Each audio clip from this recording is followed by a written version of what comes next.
So it's really a great honor to introduce Dr. Pierre Tariot, who's going to be giving our distinguished lecture today.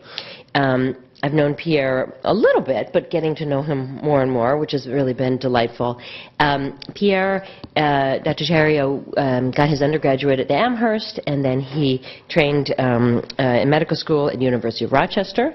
He then went and got his residency in both psychiatry and medicine at Wisconsin, did a stint at NIH, and then hung out at Rochester for a while, and we heard a very interesting story last night that really amazing career move, actually, was doing extremely well in Rochester, known for leading a lot of the clinical trials with Alzheimer's disease, and particularly the behavioral symptoms in the setting of dementia, and then moved to Banner Institute in Phoenix, where he's now really rocking and rolling in all kinds of ways. In particular, he's leading with Eric Ryman, who gave a grand rounds last year, an extremely important initiative on Alzheimer's disease prevention, which he's actually not going to talk about, but really state-of-the-art, trying to understand how to prevent Alzheimer's very early in autosomal dominant younger people. And also what he's done is really changed, I think, how dementia care is being delivered. And that's what he's going to talk to us about today, which I think has a lot of relevance for us as we think about changes in models of care and how we take care of people with complex neuropsychiatric illnesses. So, and I love his title, First We Take Manhattan, Then We Take Berlin. So, yeah, good morning, everybody. Thanks for being here. Sorry I'm not talking about telomeres and mitochondria. This is one of those talks that, as a speaker, you almost dread because it wasn't prepared. When I told Christine the sorts of things I might be able to talk about, I just kind of mentioned this in passing, knowing that it would be ignored. So you're my beta audience. This is raw stuff. I will tell you the story of what we're doing at this place that you may not have heard of called Banner Health, which is formerly a hospital system, nonprofit hospital system that's transforming itself, as all healthcare systems are, into a comprehensive healthcare system. And they're kind of building the car as they run behind it to try to get in behind the wheel. And we're part of that for the reasons that I will explain. So as you heard, I'm an internist and geriatric psychiatrist, clinician, clinical trialist. Actually, there are no disclosures I have pertinent to this talk, but I always err on the side of caution and mention everything that I've ever done. None of this is commercial except for some stock options in a company called Adamas. We consult very heavily to the pharmaceutical industry around pipeline review, development plans, and things like that. So can we manage the dementia epidemic? Over dinner last night I promised that I would invoke Leonard Cohen. The plan is first we take Manhattan, then we take Berlin. And I'll explain what I mean by that. So here are my key points. That dementia, well actually let me start here. Because Christine is up to something in inviting me here. In 2002, I think, the World Health Organization forecast morbidity and mortality worldwide in this century, and two things stood out to me. One was that 6 of the top 10 causes of morbidity and mortality worldwide in this century are going to be neuropsychiatric disorders. And the other point that caught my attention is they singled out Alzheimer's disease as, and I quote, the coming pandemic of the West. So I don't mean to suggest that Alzheimer's and other dementia are the only health problems we face, far from it, but a huge, huge problem costing billions of dollars now. It's estimated that the cost of Alzheimer's care in the United States in 2050 will be $1.2 trillion annually in today's dollars. Our daughter Suzanne is a psychiatrist in Phoenix, and I was invited to speak to her first-year medical student class a few years ago. And Some of you are probably physicians and old enough to remember your first day in medical school where the dean came in and said, look to the student to your right, look to the student to your left, both of those people are going to graduate, right? So I did it a little differently. I said to Suzanne's class, look to the student to your right, look to the student to your left. One of those two people, not may, will die from Alzheimer's disease. That's how disturbing the future is. And the current model of care, I'm going to make the point, is a disaster. And where I live and work, problems are actually opportunities. So we've taken that as an opportunity. So our basic approach is that there aren't enough specialists that take care of people with dementia, and let's train our primary care colleagues and use mental health and neurology experts as kind of their backup. I just want to do a little level setting since I'm not sure who's in the audience. If I give a talk to doctors, I think I've done a good job. The number one question I get at the end is, what's the difference between Alzheimer's and dementia? So I'll start there. Dementia, of course, is brain failure, progressive loss of memory and other thinking ability, robbing you of your ability to function on a daily basis, almost always causing neuropsychiatric features and neurological abnormalities, usually relentlessly progressive and irreversible. There are a lot of diseases that can cause the picture of dementia. Alzheimer's disease happens to be the one that's the culprit in half or more of all cases of dementia, so people tend to get that confused. So what I'm looking at when I see somebody for the first time in the clinic or I'm following somebody over time is what's going on in these domains, cognition, function, behavior, and neurological status. And this cartoon is sort of so obvious, it's profound. Remarkably, not that long ago, we tended to talk about Alzheimer's disease as if it only represented people who had frank dementia, sort of like for dumb. We now know that there's a silent prodrome of 20 or more years. I won't get into the details today, but we and others have done work showing that you can measure the biology or the pathobiology of emerging Alzheimer's disease 20 years before somebody has symptoms, which has served as a foundation for some of our prevention research. And then there's a gray zone where people have deficits that are objectively measurable. Maybe they're subjectively aware or others are aware that there's a problem, but they don't meet dementia criteria, mild cognitive impairment, and then frank dementia.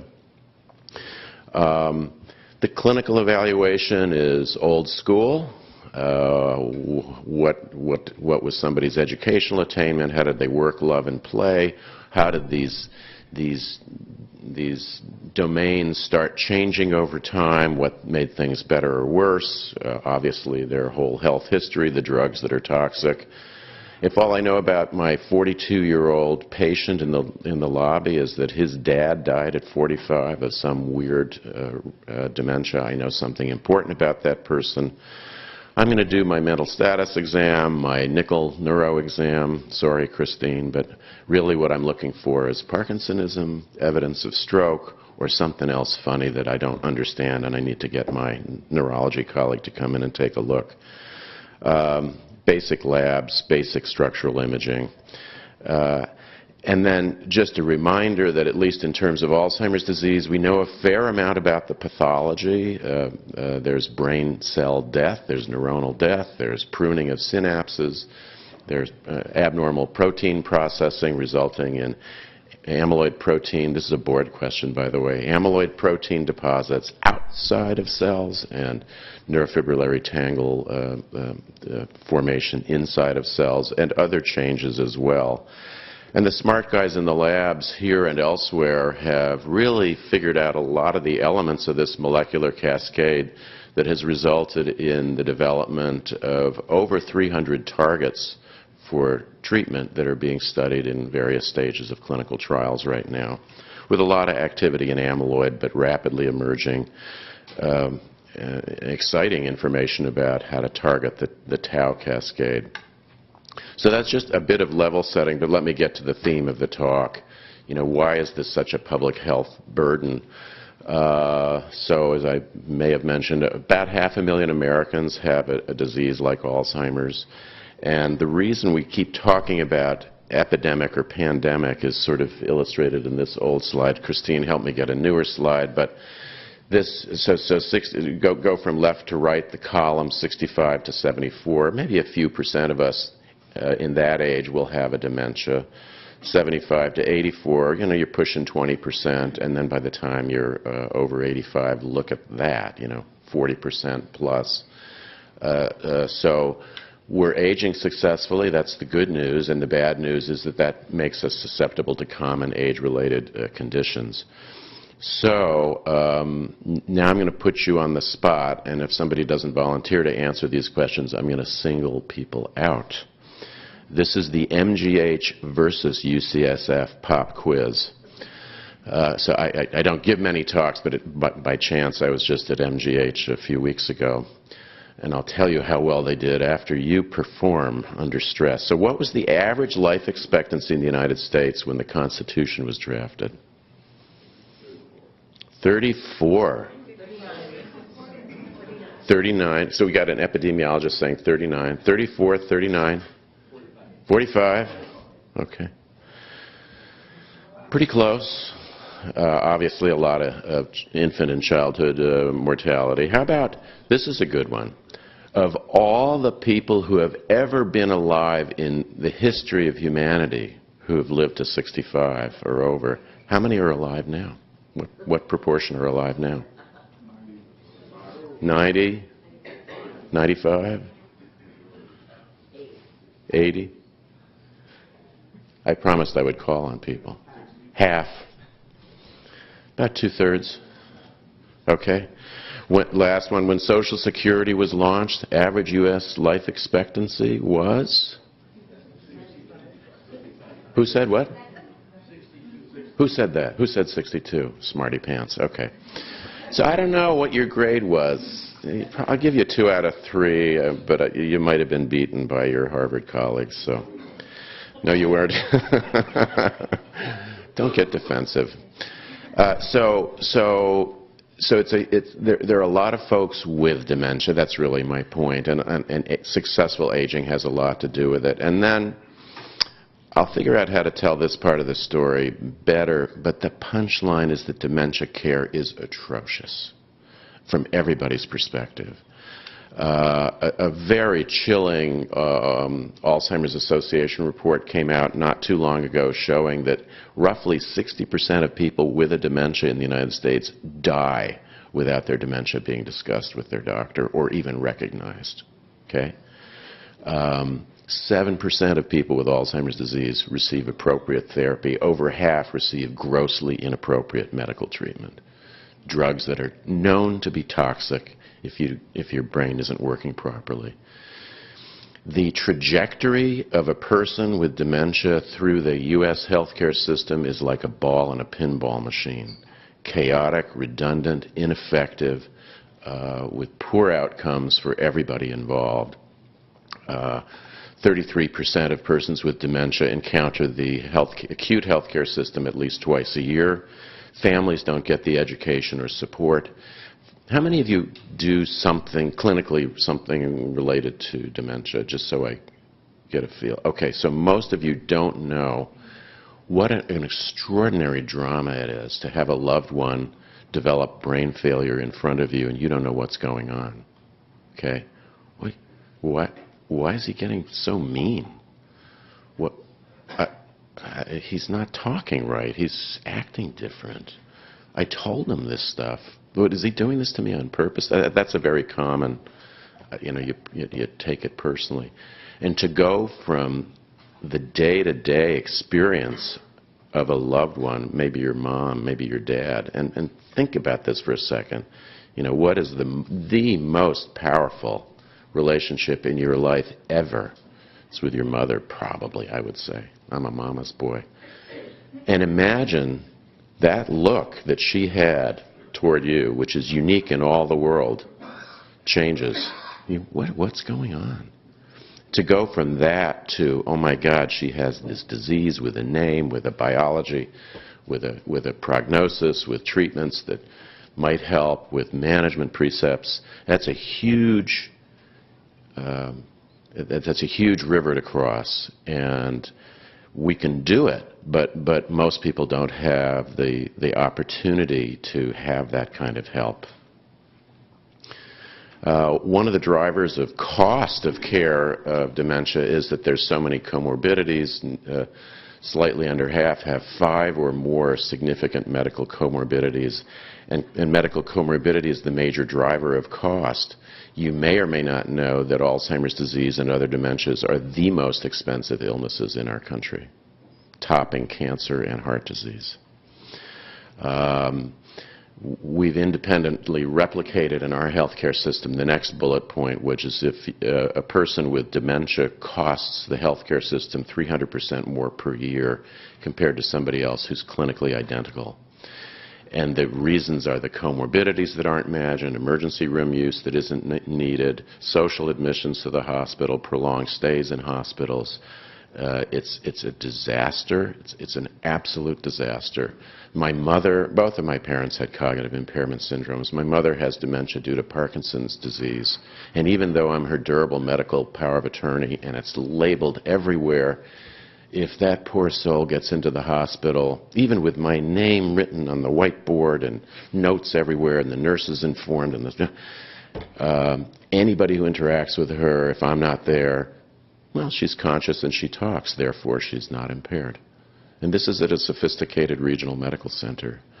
I don't know how much better it is here. You'll tell me later. Yeah, costly. As it stands, we don't have enough specialists to care for persons with dementia. If we put all our specialists together, we could take care of maybe 10%.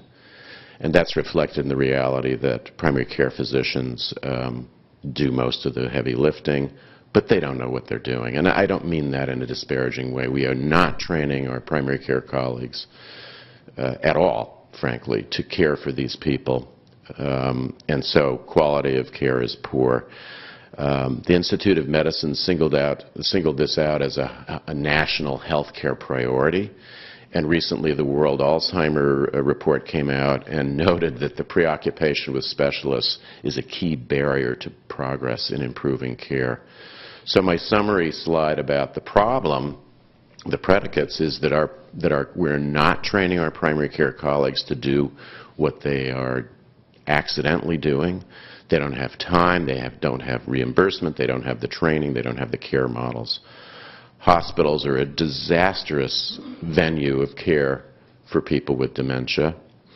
Home health care is not well suited for it. Hospice is underused. Skilled nursing care is problematic in a variety of ways, particularly the lack of proper management of delirium. Health care insurance is poor. Medical information systems are lousy for dealing with these people. Other than that, it's fine. So again, in summary, we're facing an oncoming train, and the most optimistic scenario. There's a recent. We should get Dr. Yaffe to comment on this recent report suggesting that the incidence and prevalence of dementia are decreasing. We think not. We think it was an interesting but flawed study. So the most optimistic scenario is that you guys and us guys are going to have to figure out how to take care of millions more people. And the question is how. And as I've told you already, my answer is first we take Manhattan, then we take Berlin. So our approach at Banner Health, which has about 50,000 employees, about $17 billion a year in healthcare sales, a rapidly expanding accountable care organization, things like that. Banner views its success as a healthcare organization as hinging on the ability to manage persons with chronic illnesses. And they actually proactively singled out dementia as the paradigm. And if we can figure out how to do that, we're well on our way. And so we were asked to help lead this effort, and our idea is to train this healthcare system to become dementia capable, incentivize everybody to do the right thing, and we believe that will result in improved lives and cost savings. This is one of those slides with too much on it. before I get into our plan, just on a positive note, why bother? Well, why bother identifying somebody as having a dementia? Well, stop searching fruitlessly for all kinds of red herrings. Education and support, as I've mentioned.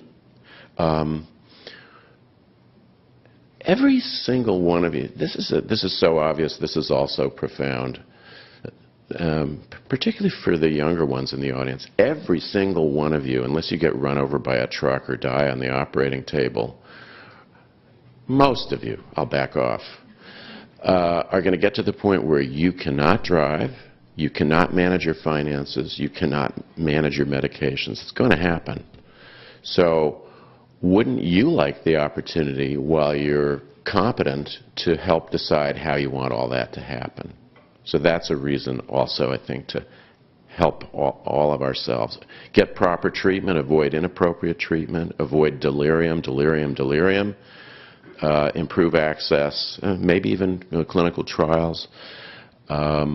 This isn't the point of my talk, but I was mentioning to Christine just last week, a company showed that with 2 years of treatment in persons with established Alzheimer's dementia and presence of amyloid deposits proven with PET scans, 2 years of treatment with this particular drug showed nearly 100% removal of fibrillar amyloid deposits in the cortex. So there's a reason to pay attention to emerging experimental therapies and consider trials. And by the way, I think we're coming into an era sooner or later where we'll be doing routine genetic testing for Alzheimer's risk. And, you know, treatment can matter. There's pretty good evidence that you can mitigate some of the features of Alzheimer's disease with treatment, maybe even delay emergence of psychopathology, nursing home placement. Pretty compelling cost implications, decreased health care costs in a before-after study published in 2010. Just this summer, the first, according to our health economist colleagues, really solid claims data study showing that about $1,700 per patient in Medicare savings with diagnosis and management, with a bump in costs early on. That's actually a huge amount of dollars for Medicare. So Banner thinks about all of this, my masters think about all of this, and they do some stuff that probably makes sense to some of the healthcare planners here. If you're responsible for population health, one of the things you might want to do is look at the high flyers. In our healthcare, in our ACO, Accountable Care Organization, 5% of Medicare beneficiaries account for 50% of healthcare spend. Guess what? Almost every single one of them has dementia. And the drivers of cost, I don't dwell on the details here, the drivers of cost, more than half are acute care and emergency room, then doctors, then drugs. So when Banner Health looks at problems like this, they actually have an enterprise process called the development of practices. It's basically implementation of best practice across the healthcare system, boom, all at once. And you go through a define, design, and implement process to do that. What's the problem? How do we design our healthcare system differently? Let's implement. So we were asked to do this with a caveat that's not important to you, but very important to me, which is we were charged with an intermediate step of kind of proving benefit before system-wide implementation. We said, fine, we're used to challenges. So this is a statement that took almost a year to agree on with all kinds of 7 different committees, but basically the idea was that anybody with a dementia, at risk for dementia, will be evaluated. Those with dementia will be diagnosed, treated, and referred appropriately. Pretty simple, but committees, you know, take time. And the idea was that we would pilot this, kind of kick the tires in 2 primary care clinics and work out feasibility and assure our ability to extract the electronic data that we would need to measure outcomes, And then we would do a rollout in maybe 50 practices to show clinical and cost effectiveness, and then roll it out across our system. What I will tell you is that we're somewhere between the second and third lines here, and I'll give you some details. The idea was, let us train primary care practices, office staff, medical assistants, physicians, nurses, on how to do this. Let's give them some tools. Let's embed them in the electronic record. Let's give a Hollywood version of best practice. Let's provide access to case management. There is absolutely no way a primary care practice can manage somebody without dementia, without call it a navigator or a case manager. We develop pragmatic rules for referral to specialists, and we set up a protocol to evaluate process and outcomes. And our hypotheses in this healthcare experiment were, number one, money. Our masters, more than anything else, want to show that proper identification and management of these people will result in cost savings. And by the way, keep thinking about what I meant by Manhattan and Berlin. There's a punchline that's relevant to you. So can we save money, particularly through reduced emergency room and acute hospital use, by proper management of these people? And I won't even get into the others, but our proxies for improved care were measurable things like, yes, we used the right drugs, yes, we stopped using the wrong drugs, and people are more satisfied. Oh, that did come out. It doesn't come out on my screen. So we started in an urban primary care clinic and a rural primary care clinic in Arizona, just wanting to check if there were differences. We spent 2 years with process engineers figuring out exactly how to do this. The practices cared for about 25,000 patients, enriched in Medicare beneficiaries. Each practice saw probably 20 to 30 Medicare beneficiaries a week. Before the study, despite our education, or maybe because of it, they estimated that between the two practices they had a few dozen persons with dementia. And average age, by the way, was about 70. So do the math. You've seen the graph. So the approach was, let's provide some triggers to say, yes, this person should be evaluated with dementia. And our primary care colleagues got so excited about this prospect that they said, we should be identifying these people right away. So let's build it into our routine workflow. So Joe Dokes is coming in next week. We're going to call him up, tell him to come in 15 minutes early, bring a relative or a friend to serve as a spy, and we're going to tell him, guess what? You're going to get a free brain health assessment because you might be losing your mind. I'm only telling you the retrospective version. We all thought it was a great idea to try to build this into the routine workflow. And the idea was, okay, somebody's at risk, let's do a cognitive evaluation. We did something called the MoCA that I'll tell you more about. If the MoCA score was abnormal, schedule a brain health assessment, finish the evaluation, treat them according to a sensible care path, and refer to us specialists if appropriate, and then we engaged a case manager for all of them. So the MoCA, how many of you know the MoCA? Okay, good, then I won't get into it. But anyway, roughly 10 to 15 minute test that's a little tricky to administer, but pretty darn good. So here's what happened. We suspended the pilot after 2 months because in practices where they estimated they had a few dozen persons with dementia, hundreds of people were immediately identified as possibly meeting criteria. They said, whoa, whoa, whoa, whoa, stop the show. Of the 420 identified as possibly having a dementia, 62 were evaluated and almost none were referred. So this was very useful information. We learned a lot. We learned that the triggers worked really well. Actually, they loved the MoCA, despite the time burden it imposed. Some people were referred, and that was successful. They loved having a case manager for persons with dementia. And then as our HR people would put it, opportunities. all the things that went wrong, time, this idea of building it into the routine workflow was a disaster. People lost trust in their doctor. What do you mean? Get out of here. I'm coming in for my wrist. I don't want to talk to you about my head. I'm not bringing my daughter.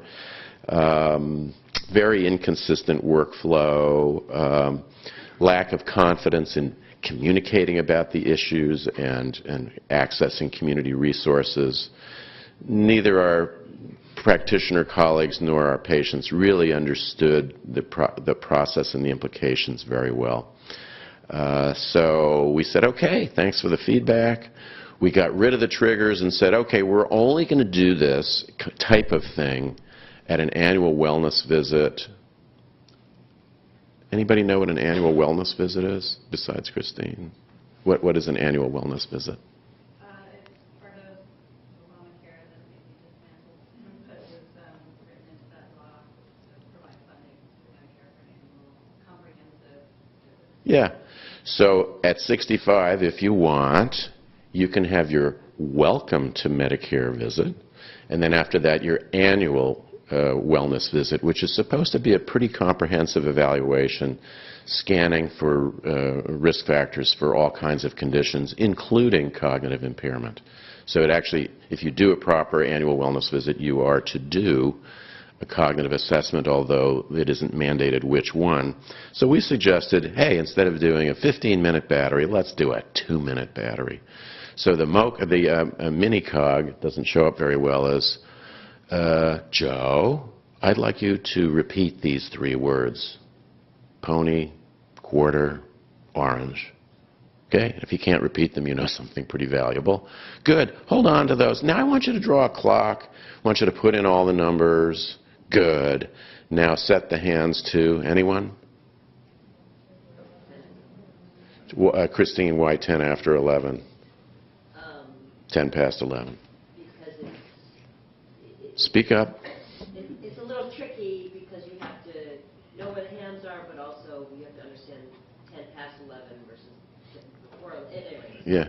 If your brain wiring isn't working very well, you look at that 10 and the 11 next to each other, very seductive. It's a sort of stimulus-bound behavior that's characteristic of executive dysfunction.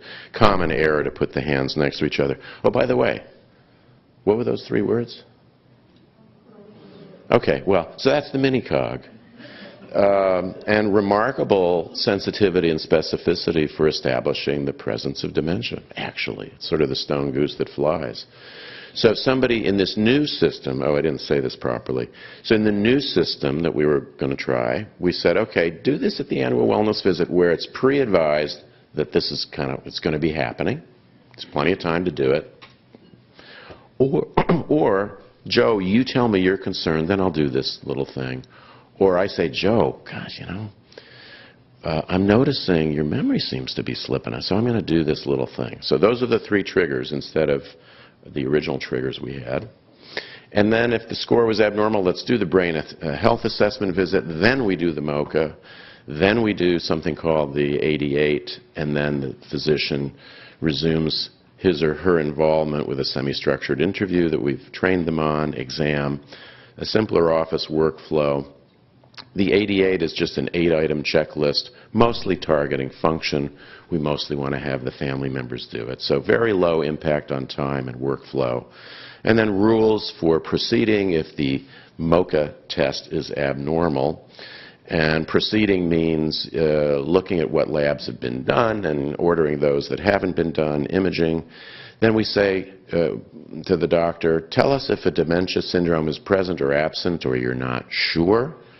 And then if you think a dementia is present, tell us if you think it's Alzheimer's, vascular, known other, which means somebody has seen a specialist along the way, or I don't know which one.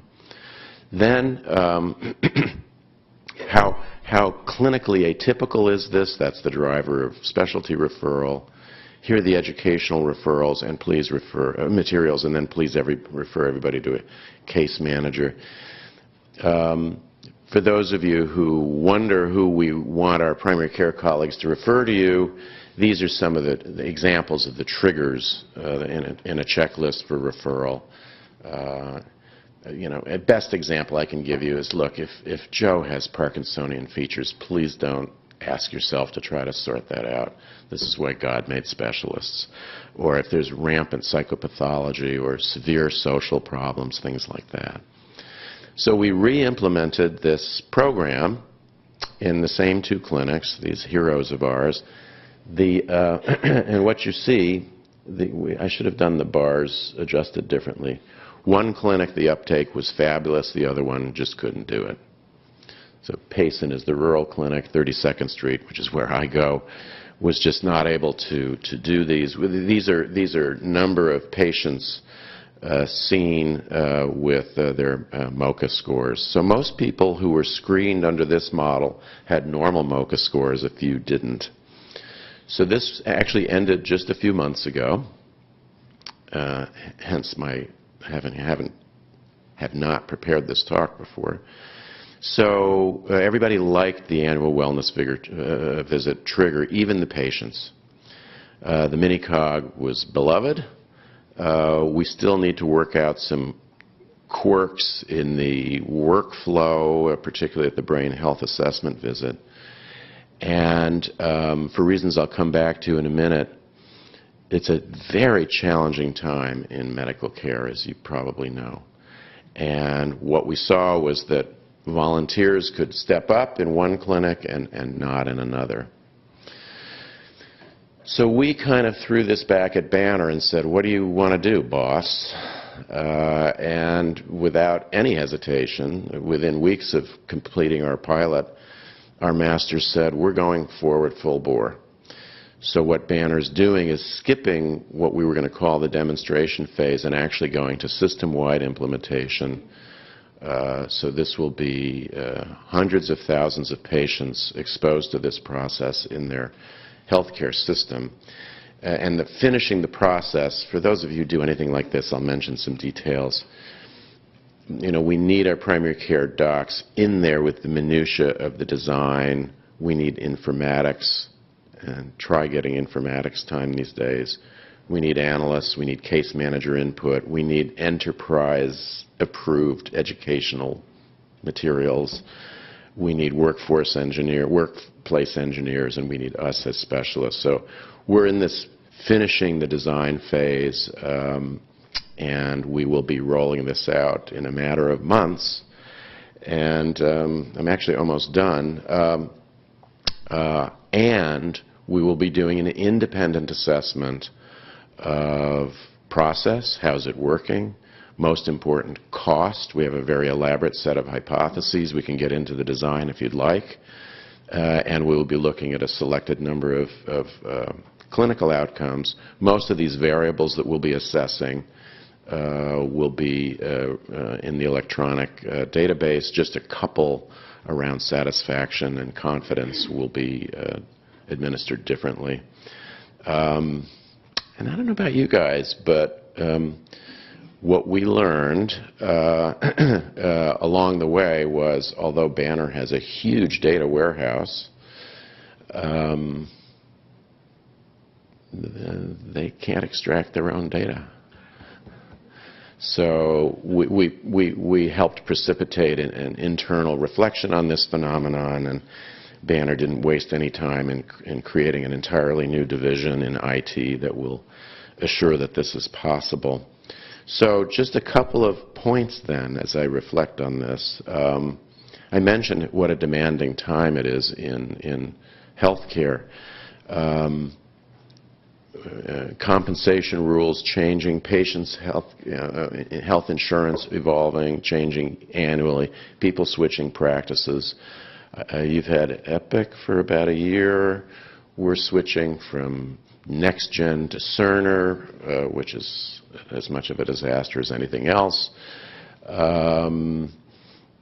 We are working with an outcomes and informatics expert named Diana Petiti, formerly of Harvard and Kaiser.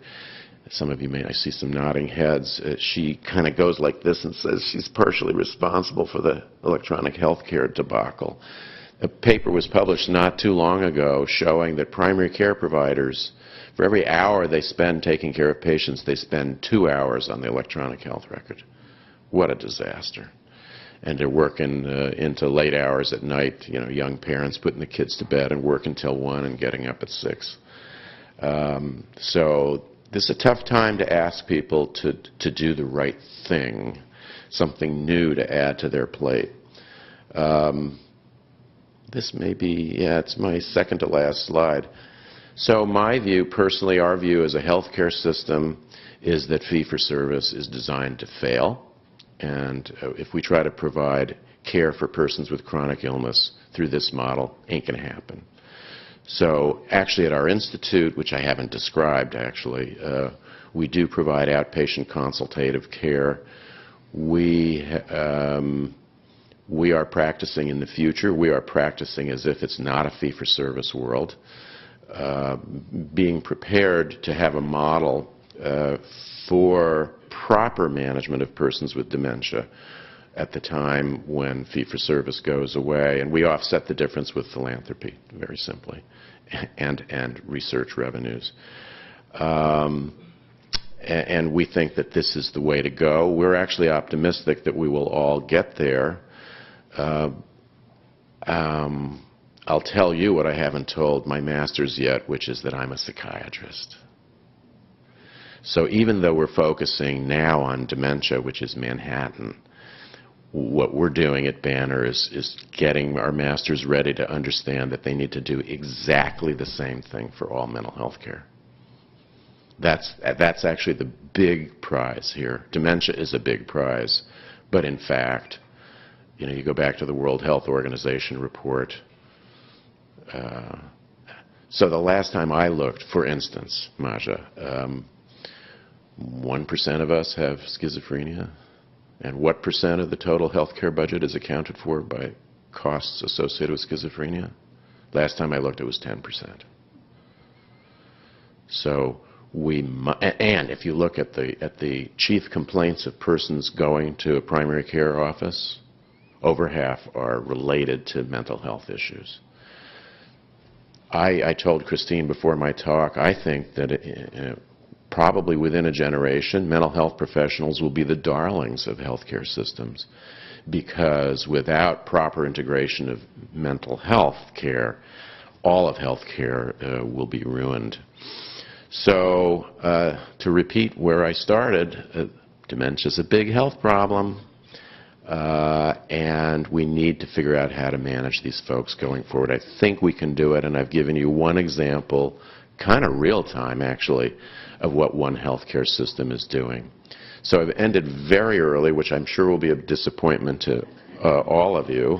So thank you. And I just want to acknowledge that our institute has received, in the 10 years that we've been open, it's pushing $1 billion in support for these kinds of activities that we're doing. So happy to entertain any questions. Maja. Have you looked at some of the models of collaborative care for depression? Because it strikes me that there are a lot of similarities and synergies in terms of what's happening in the field of depression in primary care. Yeah. The simple answer is yes, and some of the models that we've come up with are kind of similar. Although in our healthcare system, those models haven't been implemented for depression.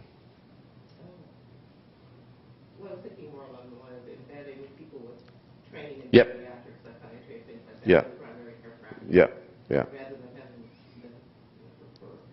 Yep, yeah. What percentage of people do you think, let's just use the dementia example, what percentage of patients do you think will be referred to specialists through this model? You have any idea? Yeah. Yeah. Christine, you want to guess, or Craig? 20%. 20? What do you think? I think it would be more initially. Yeah. I think we're braced for 50% or more while we use the referral and feedback process to continue the training. And then once they become more comfortable and confident, it'll settle down. But yeah, Craig. Well, that sort of leads to the question I was thinking about. So you told us about sort of this first phase, or what I would view as the first phase, where people are assessing patients. But if I were that primary care doc, or I would think that you'd have a number of primary care docs who'd be asking themselves, well, if I have all these patients who have early dementia, what am I going to do? Right? And most of them aren't trained to know what to do. Correct. Well, we've trained them. We are available real-time by telephone, email. We have provided them at our expense in the pilot phase with a dementia-capable case manager. And they have the rules for referral. They've got the tools in the EHR. So they volunteered to experience the holy cow phenomenon that you just described. But that's the nut. Yeah, it's a big problem. Dr. Yaffe. So, Dr. Barnes and Dr. Barnes, who answered the annual wellness question correctly, we've talked a lot about how we can use the annual wellness visit. And in fact, we were asked by the NIH to design a prognostic model to try to identify those people who are higher likely to have dementia so that they could get the annual wellness visit. Because as you know, nobody's using the annual wellness visit. So I guess I'd love to hear your thoughts. Why do you think people aren't using? Here's this annual wellness visit, which is paid for by Medicare. You know, you get reimbursed for time which you complain about not getting reimbursed for, and nobody's using it. So what are your thoughts between? Nobody's using the cognitive element, you mean? Annual wellness visit. Oh, I see. Yeah. Yeah. And 20% of them. Yeah. Yeah. You know about it? I didn't hear you. I'm sorry. A lot of patients don't know about it. They don't know. Correct. Yeah, patients don't know about it, although that's changing rapidly. It's a requirement in our healthcare system, so and there will be financial disincentives for people who don't do it fairly soon. That was my question. What percentage of your older patients get it? Does everyone get the annual wellness visit? It's between 80 and 90%. But our system, it's a kind of a top-down system that was implied in my talk. Command and control. Welcome to your future. Yes? Two questions, and I apologize if I missed it. So the first is, when you showed the data, you had remarkably different numbers in one clinic versus another. I don't know what the denominator was, but the numerator was big enough different that you figured that there's something going on there. So one, I'm wondering what you think you learned from that. And then the second is, what did the hospital system learn from that led them to then implement hundreds of thousands of people? Yeah. So the first question, so two clinics with this, well, I'll call the second pilot, roughly, so hundreds of people in a few months had annual wellness exams. Roughly 90% of them had the proper evaluation in one clinic and roughly 0 in the other. So welcome to reality. The clinic that failed is the carriage trade clinic of the healthcare system. However, of their 8 providers, 2 went out on maternity leave, 2 quit while this was going on, and the 6-person family medicine practice upstairs left en masse, and our remaining soldiers were required to take over. And the new EHR was introduced right about that time. So this is what happens. This is what happens. Oh, and I've already forgotten your second question. So then what was it about the pilot 2 that led Yeah. you to jump to hundreds of thousands of people? You tell me, okay? If I didn't convince you, Maja, why is Banner Health going to roll out this required practice through its primary care system? Yeah, because they're responsible for a lot of lives, and soon reimbursement's going to be value and outcomes. Yeah, I get that, but I mean, you know, so but the point What of did the you show? what the point of the pilot maybe would be to tell them that Visibility. bad things happen, and you know. Well, Yeah. You would think, relating to the comment about how many people are going to be referred to specialists, that initially what you find is you have a huge increase in number of people being recognized and referred, which is going to increase your cost for the first couple of years. And since everyone's focused on cost now, and few people are focused on cost down the road, you'd think it would be a big disincentive. Therefore, Why do it? and your answer would be don't do it. No, that wouldn't be mine. Okay. But I'm thinking business executive. Yeah. There's a future cost there. Well, so I mean, this discussion is reality, okay? This discussion is reality. When do you do the right thing? And to Dr. State's point, what we showed, I'll catch you in just a second, what we showed was that this is a mess. We showed that what's out there is what you would predict. We showed that it's hard to do. We showed that the numbers are as bad as you think. This was actually not a surprise to our masters, and this is it's a strategically sort of pure environment that we operate in there. And they said, this is our opportunity to do the right thing, do it now, not wait, not be reactive, do it now, so that we're one of the leaders in showing how it can be done. And actually, I was facetious about the mental health angle. They understand that that's actually where the real challenge and opportunity is, and they're preparing now. And I'm proud to say my son-in-law, who's the highest RVU PCP in the Banner healthcare system, is the leader of that effort. Yeah, in the back. I'm just curious, without a disease-modifying agent, what is the incentive to a healthcare system to even do the screening? I mean, how are costs going to be saved in the long run? Especially now that Eli Lilly's drug, the most recent one just there, it looks like we're probably going to have to start even earlier preclinical to actually get trajectory modifying outcomes. So how are the costs going to be saved even if we get everyone screened and referred to specialists without a drug? Yeah, so I obviously didn't make the point very well, and this will make it perfectly clear. Any of you familiar with Lean Six Sigma principles? So this is an exercise that you do if you're a black belt, which I'm not, but we work with these people. You put yourselves, you get a group of experts, from patients to specialists to PCPs to payers. So we got this sort of Delphic group together, and with a black belt, went through what's called a value stream mapping exercise. What that means is you put yourselves in the shoes of a person with dementia and imagine what happens in our current healthcare system. And as I tried to set up in my introductory slides, it is a mess. They're not recognized by their doctors. Often their first interaction with the healthcare system is some kind of either social or medical catastrophe. They go to the emergency room because they're delirious or agitated, or it's a social dump. They go into the hospital and they stay, instead of for days, for months. I mean, there you go, basically.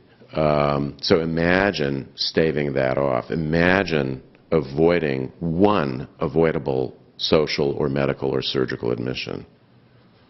Anybody have any idea how much that costs? A week or 10 days in the hospital? Yeah, better. Lots. Enough to pay for a case manager.